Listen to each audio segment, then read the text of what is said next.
What's up, y'all? Welcome back to the channel. Today we're going to be talking about what just went down this year with the 2022 Texas Rangers, what my prediction was, how close I was to it, and all sorts of stuff. So, starting off with the basics, my favorite website in the world, Baseball Reference, always coming in clutch. They finished at 68 and 94. Last year they lost 102 games, I think. So, a slight improvement. Not what everyone was looking for, obviously. Then the biggest news of the year was Chris Woodward was fired. Tony Beasley came in as the interim manager. JD was gone. Chris Young took over on August 17th.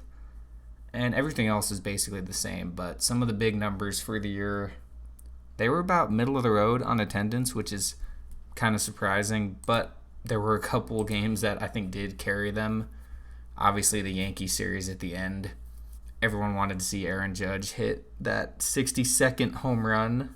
So that was a big series. And then I think some against the Atlanta series, because people wanted to see the defending champs and stuff. Not to say that that's anything bad, but that's not too bad of a number. Lastly, here is the biggest one, the Pythagorean win-loss. And you can see the ballpark's actually pretty balanced. People say, oh, it's a pitcher's ballpark. It's hard to hit home runs out of there. But the stats from 2020 to now, about even. This year was also about even. So that's where we're at there. But I'm getting off track. But the Pythagorean win-loss is basically considering how many runs you scored and how many runs you allowed. What would your record be, if there wasn't some crazy ninth inning comeback, or if you hit a walk-off or anything like that involves some luck factor, which, as we all know, baseball involves plenty of that. And it said the Rangers should be 77 and 85. And last year, this was my prediction for the team. Or I made it this year, but this was my prediction for the team. And I do think they're going to win about 75 games. I would say exactly. So you get the idea there. I said 75 wins. Theoretically, they could have won 77. So I guess I was just too big brain for that. I don't know. But that was my prediction. They ended up with 68, which, like I said, not great. Because if we take a look, 2021, they won 60. So 8 wins in a year isn't terrible improvement, but that the expectations were too high. The pitching was not there, and it just ended up not fully working out. Obviously, a manager being taken out middle of the season, or I guess it was really in August, so second half of the season, doesn't help. Lots of new guys, so hopefully this year the roster is a little more shaped out and they can start building that team chemistry. But yeah, what happened, so there's no point of really overanalyzing that. I talked about this a little bit in my 2021 free agent video that I just recently put up. The top 12 players for Texas right here, 4 out of the 5 in the top 10 were just signed in 2021, and that's Simeon, Perez, Seager, and John Gray. So that's awesome news. Like I mentioned in that last video, that is what you want to see. You sign these guys to be the top players on your team. The only one of my big 5 that isn't on here is Cole Calhoun. Went through his numbers. He was actually negative. He was like negative 1.5 wins above replacement. So the 2 big dogs, though, Seager and Simeon, you'll get used to seeing their faces on this part of Baseball Reference for the next 7 years and 10 years, hopefully, for Corey. So I'm not going to dive too much into the individual performances. I talked about that a little bit in that free agency video, but I will point out the returning players, how they did. So Jonah Heim, breakout season a little bit with Jose Trevino getting traded. Sam Huff kind of taking a back seat to catching and A little bit of first base, I think he played as well. But yeah, 16 home runs, 48 driven in, 227 batting average, about league average OPS plus. Not too shabby for Jonah Heim, who is undeniably the starting catcher at this time, bearing any signings or trades. But Vioria will get some starts as well, as he did in the later part of the year. And the really big returning guys. Nathaniel Lowe started off the year pretty solidly, and then just went on an absolute tear in the second half, leading into the All-Star break and just onward. 302, 851 OPS, well above league average OPS plus. Knocked in 76, hit 27 home runs. I mean, that's great production from any player, but that's the guy you want at first base. Yes, defensively, he needs some work. I talked about that with Corey Seager as well, but you can make up for the glove a little bit if you're hitting 30 home runs a year, batting 300, especially in the spot of the lineup that he was. Next on here is technically Leote. He didn't have as much of a role until this year, and I think he did all right, just about 100 games, 260, never been too much of a power guy, but he still hit 5 home runs, and when he makes contact, it is loud, so he did all right. And last but certainly not least, Adolis Garcia, a.k.a. El Bombi, 34 doubles is awesome. 27 home runs, just over 100 driven in, and I guess it's not on here, but I believe he also stole 25 bases, so the second person on the team with 25 season, and then 4 total people over 25 home runs. I mean, it's quite a lineup they really do have. The disappointing one this year was Mitch Garver. He couldn't stay healthy. He had the injury that ended his season. In the games he did play, not the greatest stats. Obviously, power is his thing because he played a little under half the games that Heim did and almost hit as many home runs. So, way less at bats, almost about half of the plate appearances. So, anyway, hopefully he's healthy next year and they can really utilize that combo of Heim and Garver, depending on the matchup. Heim is a switch hitter, but of course you want Mitch Garver when it's his kind of matchup. And each player obviously has a strong side. Jonah Heim did homer a lot from both sides this year. I think it was relatively even, and he had the game where he hit one from both sides, including a walk-off. So some of the disappointing players, though, unfortunately. We talked about Cole Calhoun. Brad Miller signing did not end up being nearly as good as it could have been. Sam Huff had some injury, some performance issues, I believe. Culberson, he's a tricky one because he crushes lefties, but defensively not that great. Excuse me.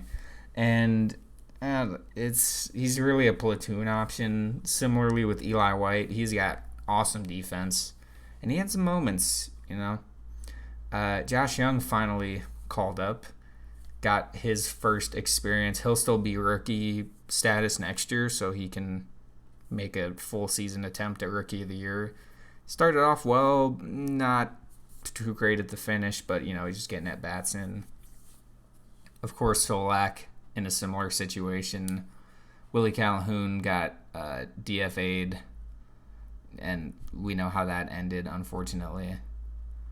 And the last players I actually missed over here, Ezekiel Duran was a nice surprise, and so was Bubba Thompson. Bubba Thompson should be in this lineup almost every day because you're not getting power from him. He can hit home runs, but you're not putting him in the lineup for his power. You're putting him in there because he can steal bases, bunt hits, sacrifice bunts, whatever. He can do all that. And he hit 265 in his 55 games. I mean, that's not bad. 302 on base.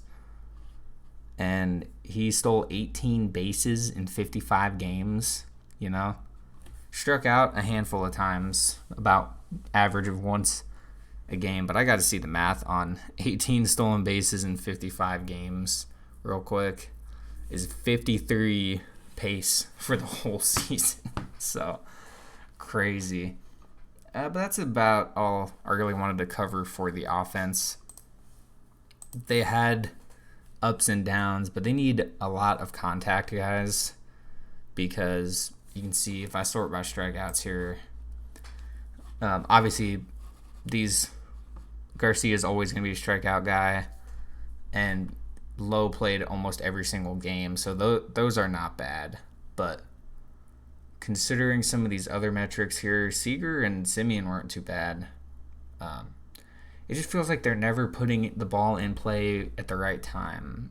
And if they do, it's like a pop-up or something. So it's all about having those contact guys. And that's why I think it's super important to have Bubba in there. Because, like I said, yes, he strikes out a pretty handful of the time. But him getting on base is something he is able to do.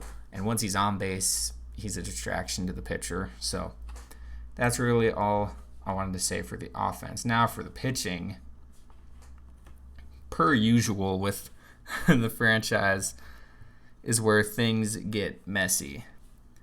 Of course, Martin Perez, all-star season. Really, in some years, you could have won the Cy Young with that season. Not this year, but in some years, you really could have. Then Dane Dunning had I'm going to actually sort by innings. I want to see what's going on here. Dane Dunning had the second most innings. He was decent at home, but on the road, he was not good. Still made 29 starts, though. Glenn Otto, also another mixed bag. And then John Gray wasn't staying healthy. I like Taylor Hearn out of the bullpen more. Actually, for those who have been around long enough, I did get the chance to interview him, I think a couple years ago at this point. And I mentioned him. I'm like, man, I want to see you starting, but it has not worked out at the moment. He's still got some good stuff, though. So that's really it for the rotation. The rotation needs some work, Cole Reagan's got some starts. And who else on here? Colby Allard had some starts. I mean, it was a little bit of a mixed bag in the rotation. Bullpen, however, Joe Barlow had plenty of ups and downs. Brock Burke was by far the best pitcher in the bullpen. I mean, 52 games, under a 2 ERA. Matt Moore, when he was here, was also really good. Dennis Santana, pre-All-Star break, was one of the best pitchers in the bullpen. And then I think they overused him, so he ended up not quite being as good. And the win-loss really tells you all you need to know in terms of bullpen pitchers. They don't get a lot of them, so when you see there's a 1-7 record, it's pretty telling. 1.36 whip. John King as well wasn't too hot. Leclerc was actually solid. Didn't get as many innings as they had hoped. And I think Jonathan Hernandez was decent as well. So it's good to know they're gonna have a full season next year. They should be fine. But looking at all of this, my point is they have some work to do on the pitching. Offense could be much worse, but they're doing all right. And I'll make another video talking about that, what I think they should do. But I know for sure they should try to get another outfielder, because right now it's Garcia, Leote, and Bubba are the main ones, and I like both of them. But you need a little more juice out there, a little more power. And there is a guy who just hit 62 home runs who is going to be a free agent here soon. I think he would be probably good to go after. We'll see, though. If I almost said Cleveland because they're playing Cleveland. If the Yankees let him go, that will be interesting to see. Otherwise, though, the resurgence of Nathaniel Lowe, he's got it locked down at first base. I unless they can get Freddie Freeman or Matt Olson, I don't see anyone taking his spot. And obviously, the signings at second and short are locked in for the next decade. Third base is maybe the only other place that they need a solid starter at, because Young isn't quite there yet. I mean, he's only played 26 games. And Duran is not bad. They got him in that Yankees trade with Gallo.